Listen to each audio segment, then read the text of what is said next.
Praise the Lord. கிறிஸ்துவுக்குள் எனக்கு மிகவும் பிரியமானவர்களே, ஆண்டவராகிய இயேசு கிறிஸ்துவின் நாமத்தினாலே உங்களுக்கு மிகுந்த சமாதானம் உண்டாவதாக என்று நான் உங்களை வாழ்த்துகிறேன். ஆண்டவர் தம்முடைய விண்ணேற்பை குறித்தும் இரண்டாம் வருகை குறித்தும் தம்முடைய சீடர்களோடு பேசின போது சீடர்களுக்குள்ள ஒரு விதமான அச்சம், கலக்கம் உண்டானது. அப்பொழுது ஆண்டவர் உள்ளங்கலங்க வேண்டாம் என்று சொன்னார். பிதாவாகிய தேவனிடத்திலே விசுவாசமாக இருங்கள் என்றார். என்னிடத்திலும் நீங்கள் விசுவாசமாயிருங்கள் என்று சொல்லி அவர்களை தைரியப்படுத்தினார்.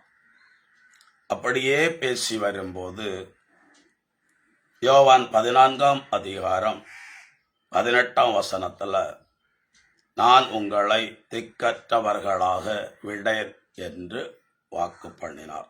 அதாவது, நான் உங்களை கைவிட மாட்டேன், நான் உங்களை அலைந்து திரியும்படி விடவே மாட்டேன் என்று அவர்களை தேற்றினார்.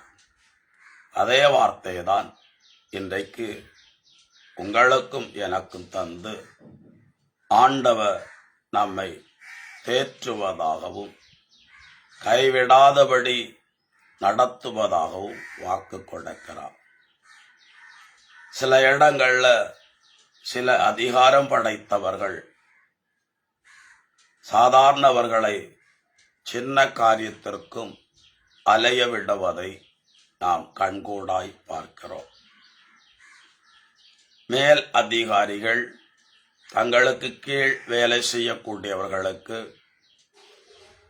வேலை பளுவை அதிகமாக்கி அவர்களை மனங்குழம்ப அவர்கள் மிகுந்த ஒரு பாரத்தோடு காணப்பட காரணமாயிருக்கிறார்கள். ஆனால் ஆண்டவர் நம்முடைய சுமைகளை ஏற்றுக்கொண்டு நமக்கு ஆறுதலும் சமாதானமும் விடுதலையும் உண்டாகும்படி அவர் நம்மை நடத்துகிற தெய்வம். 12 வருடமா ஒரு பெண்மணி இரத்தப்போக்கு வியாதியினால் அவதிப்பட்டதை நாம் வேதத்தில் வாசிக்கிறோம்.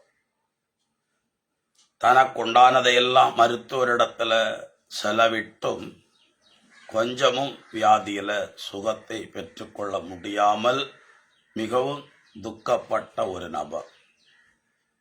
இயேசுவிடத்துல கூட அவரோடு யாரும் வந்த மாதிரி எழுதப்படவில்லை.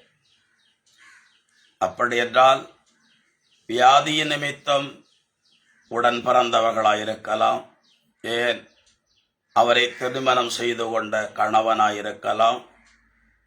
ஒரு கட்டத்துக்கு மேல அவருக்கு உதவி செய்ய முன்வராத நிலை. அந்த காலத்துல அவர் துக்கம் அதிகரித்து கொண்டே இருந்தது. இயேசுவை பற்றி கேள்விப்பட்ட போது வந்து இயேசுவின் வஸ்திரத்தை தொட்டார்கள், சுகத்தை பெற்றுக் கொண்டார்கள்.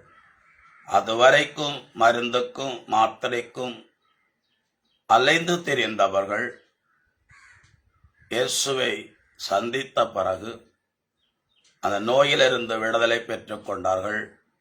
அலைந்து திரிகிறதான சபிக்கப்பட்ட நிலை அவர்களை விட்டு அகன்று போனது.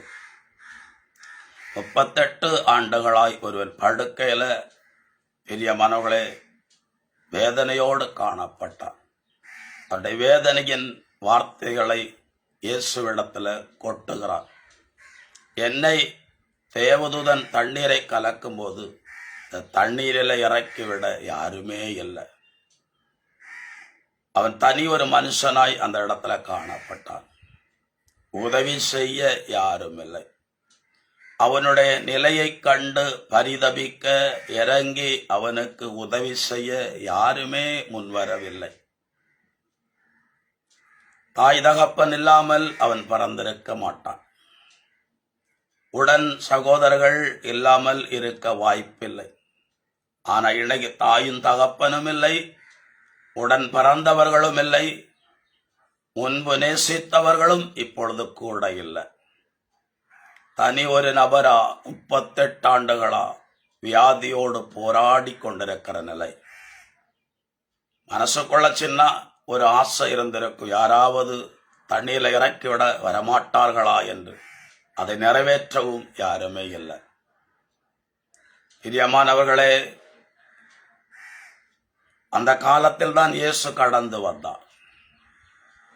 சுகம் பெற விரும்புகிறாயான்னு கேட்டார். ஆமென்று சொல்லி சுகத்தை பெற்றிருக்கலாம். ஆனால் அவனுடைய மன வியாகுலங்களை முதல்ல கொட்டி தீர்த்தான். நெடுங்காலமாய் நான் படுக்கையிலே கிடக்கிறேன். எனக்கு முன்னும் எனக்கு பின்னும் எனக்கு இடதும் வலதும் இருந்த வியாதிஸ்தர்களை எல்லாம் அவங்க உறவினர்கள் தேவதூதன் தண்ணீரை கலக்கின போது தண்ணீரை இறக்கி சுகத்தை பெற்றுக்கொண்டு கடந்து போய்விட்டார்கள். எத்தனையோ தலைமுறைகள், எத்தனையோ 1000 பேர் என கண்ண முன்னால சுகத்தை பெற்றுக்கொண்டு போகும்போது நான் ஒருவன் மாத்திரம் வருடக்கணக்கில் தண்ணீரில் என்னை இறக்கிவிட யாரும் இல்லாததினால இந்த படுக்கையிலேயே கிடக்கிறேன். இயேசு அவன் மீது பரிதாபம் கொண்டார். எழுந்து உன் படுக்கை எடுத்துக்கொண்டு நட என்றார். 38 வருட மனவேதனைகள் ஒரே நிமிஷத்துல மாறினது. ஆண்டவர் சொல்லுகிறார், நான் உங்களை திக்கற்றவர்களாய் விடேன். இனி நீங்கள் அலைந்து திரிய மாட்டீர்கள். இஸ்ரவேலின் தேவனிடத்திலே முழு இருதயத்தோடு திரும்புங்கள், அப்பொழுது நீங்கள் அலைந்து திரிய மாட்டீர்கள் என்று எரேமியா 4ஆம் அதிகாரம் 1ஆம் வசனத்தில் எழுதப்பட்டிருக்கிறது. பிரியமானவர்களே, ஆபிரகாம் தன்னுடைய மனைவியின் பேச்சை கேட்டு ஆகாரையும் இஸ்மவேலையும் வீட்டை விட்டு துரத்தினான். போகும்போது சில நாட்கள் குடிப்பதற்கு தேவையான தண்ணீரையும் ஆகாரத்தையும் கொடுத்து அனுப்பினான். ஆகார் எதிர்பார்க்கவே இல்லை. இப்படி தனக்கு ஏதாவது சம்பவிக்கும் என்ற சொப்பனத்தில் கூட நினைத்திருக்க மாட்டாள். காரணம், அவள் ஒரு இளம் பெண். தன்னுடைய எஜமாட்டி ஒரு வயதான மூதாட்டி. ஆகவே ஆபிரகாம் என்னைதான் அதிகமாய் நேசிப்பார், என்னுடைய வார்த்தைகளுக்கு தான் மதிப்பளிப்பார், என்னை தான் கனப்படுத்துவார். அதுல வேற நான் அவ்வளவு அழகாயிருக்கிறேன், அதனால என்ன ஒரு காலமும் கைவிட மாட்டார் என்றுதான் ஆகார் நம்பிக்கையோடு காணப்பட்டாள். வேதம் சொல்லுகிறது, சாராளின் வார்த்தையை கேட்ட ஆபிரகாம் அதற்கு பிறகு ஒரு நிமிடம் கூட ஆகார் அந்த வீட்டில் இருப்பதற்கு அவன் அனுமதிக்கவே இல்லை. உடனே கிளம்பு என்று சொல்லிவிட்டான். அவளுக்கு அவ்வளவு வேதனை. ஆபிரகாமா என்னை போக சொல்லுகிறது, என் பிள்ளையையும் கூட்டிக் கொண்டா நான் போக வேண்டும் என்று கேட்டாள். ஆம், பிள்ளையும் இருக்கக்கூடாது, நீயும் இருக்கக்கூடாது என்று சொன்னான். மனவேதனையோடு கூட வனாந்தரமான பகுதிகளிலே அலைந்து திரிந்தாள். மனுஷன்தான் கைவிட்டான். சரி, ஆண்டவரையாவது நோக்கி பார்ப்போம் என்று சொல்லி ஆபிரகாமின் தேவனை நோக்கி கூக்குரல் எழுப்பினாள். ஆண்டவரே, நானும் என் பிள்ளையும் இந்த வனாந்தரத்தில் அலைந்து திரிகிறதனே காண்கிறேன். குடிப்பதற்கு தண்ணீரும் இல்லை, தாகத்தால் நாவரண்டு என் பிள்ளை சாகும் தருவாயில் இருக்கிறது. அதை நான் எப்படி பார்த்து பொறுத்து சகிப்பேன் ஆண்டவரே என்று அழுதாள். ஆண்டவர் தான் திக்கற்றவர்களாய் விடாதவராச்சே. ஆண்டவர் வந்து அவளுடைய கண்ணீரை துடைத்தார். முதல்ல அவங்களுக்கு தேவை தாகம் தீர்க்க தண்ணீர். அவங்க அலைந்து திரிந்த தண்ணீருக்காகவே அலைந்து திரிந்த அந்த இடத்துல ஆண்டவர் ஒரு நீரூற்றை புறப்பட பண்ணினார். 2 பேரும் தாகம் தீர குடித்தார்கள். அதோட விட்டுவிடவே இல்லை.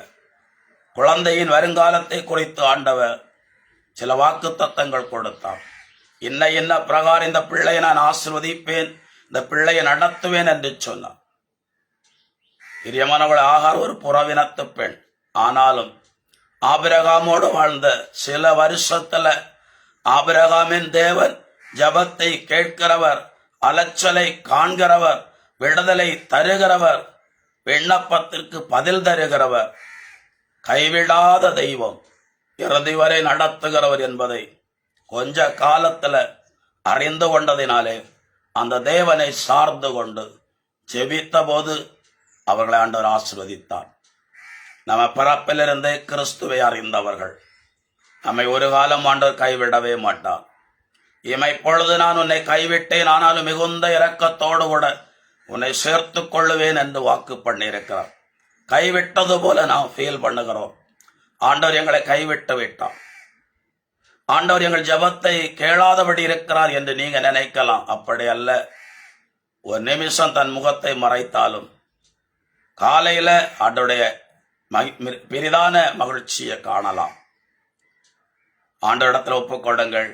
அவர் கண்ணீரை துடைக்கிறவர், விண்ணப்பத்தை கேட்கிறவர், சமாதானத்தை தருகிறவர், நீடிய சமாதானத்தோடு நம்மை நடத்துகிற தெய்வம். ஒரு காலம் கைவிடவே மாட்டார். நான் உங்களை திக்கற்றவர்களாய் விடேன் என்று வாக்கு பண்ணினவர் உண்மையுள்ள தெய்வம். ஒப்புக்கொடுக்கலாமா? எங்களை அதிகமாய் நேசிக்கிற எங்கள் அன்பின் பரலோக பிதாவே, இந்த வார்த்தைகளை கேட்கிற ஒவ்வொருவரையும் கர்த்தராகிய தேவன் பொறுப்பெடுத்துக் கொண்டு நடத்துகிறார். தேவைகளிலே அற்புதம் செய்யுங்க. மனுஷர் கைவிட்டு விட்டார்கள், உதவி செய்ய யாருமே இல்லை, ஒரு வேலைக்கான ஏற்பாடை செய்து தர யாருமே இல்லை. அப்படின்னு நினைக்கிற ஒவ்வொருவருக்கும் தேவன் ஆறுதலாயிருந்து இவளை கைவிடாதபடி நடத்துவீராக. நிறப்படி செய்கிற தயவுக்காக ஸ்தோத்திரங்களை செலுத்துகிறேன். இயேசு கிறிஸ்துவின் பெயரால் ஒப்பு கொடுத்து ஜெபிக்கிறேன் பிதாவே, ஆமேன். God bless you. சமாதானம்.